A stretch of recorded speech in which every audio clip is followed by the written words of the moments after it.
he hasn't let go of anything. He hasn't forgiven anything. He hasn't moved on from any of these things. And I think in that last scene when he sees Edwin, I think we're seeing someone who is making the decision in the moment to let all of everything go.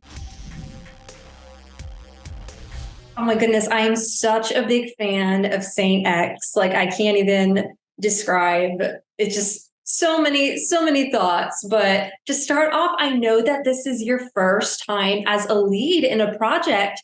So how has your experience been? How has it been on set? Just what has this been like for you? Oh my gosh. I talk with my agent, Cassandra, about this all the time about how just like it's so crazy and happens so fast that I still feel like I'm like dreaming. I still feel like I'm kind of like sleepwalking a bit through it all. But I mean, really, I'm just I'm just so grateful that it played off this way on a show like this one, on an amazing network like Hulu. It's the coolest, it's the best thing ever. I have nothing. I could gush about it for an hour, but I'm just really, really happy and really thankful. Well, when you were first going in and you were shooting the pilot, how much information did you know about GoGo when you first started filming? So I got the pilot script and I had read through that during the audition process. And then after I got the role, I read through the book quickly. And so I knew quite a bit about how the trajectory of the season would go.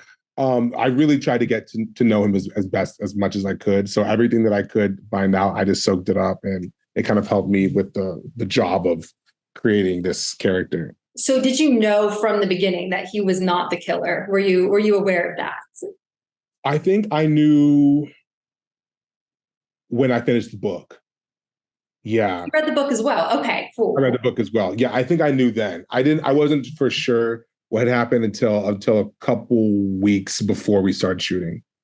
Did you ever suspect him at any point? Or were you always like, nah, I don't think it's him? I don't know. Well, he seemed from jump, the thing that stood out to me the most about him was his heart. And I was like, I don't know if this guy has it in him to really, kill someone, but you never know. And especially with the change that he goes through in the later timeline. So I wasn't totally sure. I had an inkling, but I didn't know. Well, Gogo goes through so much. Oh my goodness. He has so much happen to him. I'm curious where you think he was emotionally when we first see him in present day, when he's a cab driver, when he sees Claire in present day. Where do you think he is with everything? What we really tried to find, what I really wanted to explore there was, what does someone look like after going through such a horror, such a, so many different forms of trauma? What does that do to a person? And what does that how does that affect someone mentally? And so for me, what I played with and what I found and what I believe where he was at this time was, he was just kind of, I told one of my acting coaches that every single day for him is just a gray palette of just, that kind of every day is redundant and mundane and it's the same thing. And he's kind of just a ghost, like a shell of a person just making his way every day, which is, the most depressing thing in the world.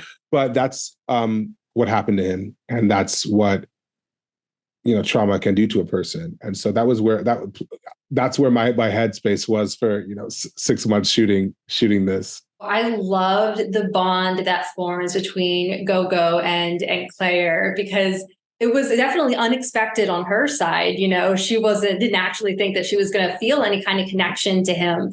Yeah. So, how do you think that he felt about her? Because there's before he knew who she was, because there seemed to be some mixed emotions there. Yeah, I think that this is someone who hasn't really been touched. This is someone who doesn't really let anyone in and hasn't for a long time.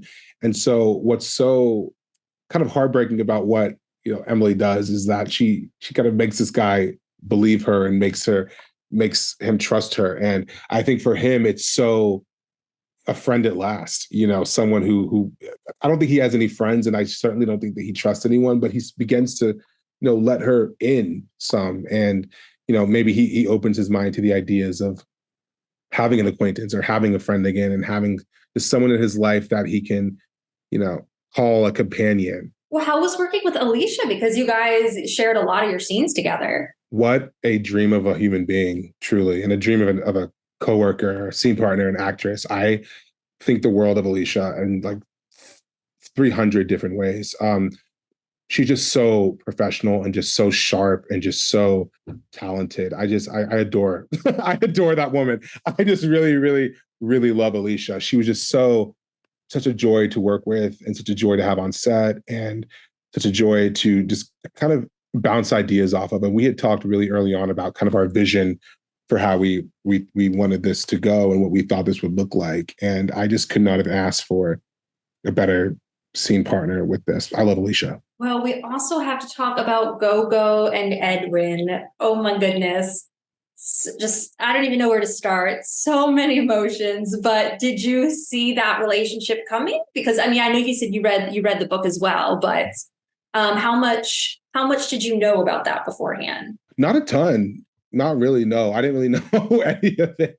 I didn't know a lot of it, but I thought that it was so interesting and such an interesting look at the dynamic between not just these two men, but these two Black men, and what their friendship meant and what their relationship meant their whole lives. And I was really, really struck by that reveal. Well, when he sees Edwin at the very end of the finale, and he sees him laying in the bed, do you think that he had any regrets? A part of this for me, what I believe about Clive is that the reason he's sort of stuck in this kind of time warp when he's in New York is this: he hasn't let go of anything. He hasn't forgiven anything. He hasn't moved on from any of these things. And I think in that last scene when he sees Edwin, I think we're seeing someone who is making the decision in the moment to let all of everything go and to forgive and to move forward.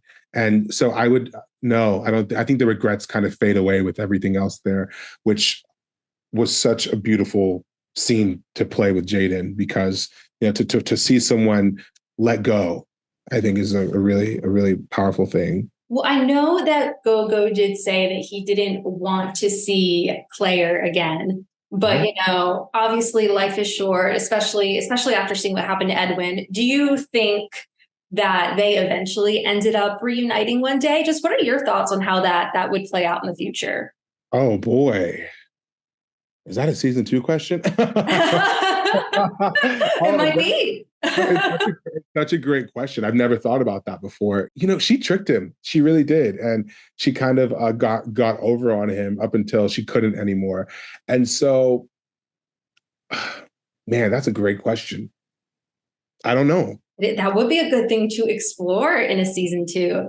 Yeah. Speaking of that, have you guys heard anything about that? I mean, the story did kind of come to a close, but these are such great characters. I feel like there's so much more you guys can explore. Do you know if there's any plans to continue?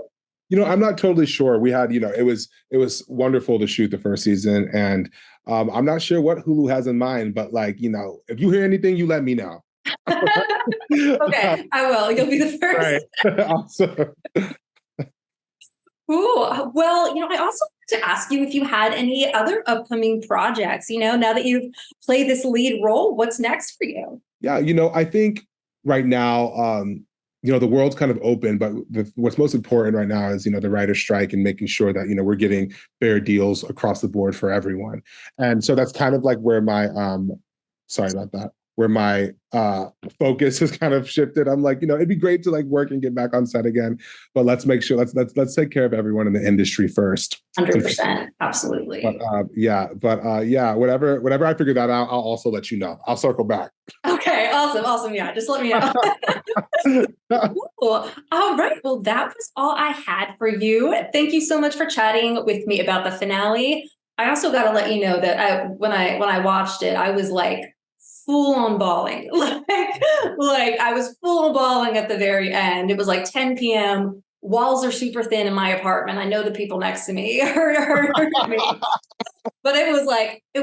I thought it was so beautifully done. You guys did such a great job. Rachel, thank you so much. It was so wonderful to talk with you and hear what you felt about the show. It's so cool to be doing all this. So thank you. Of course, yeah. And I got my fingers crossed for a season 2 for you guys as well. So, Thank you. I'll keep my fingers crossed too.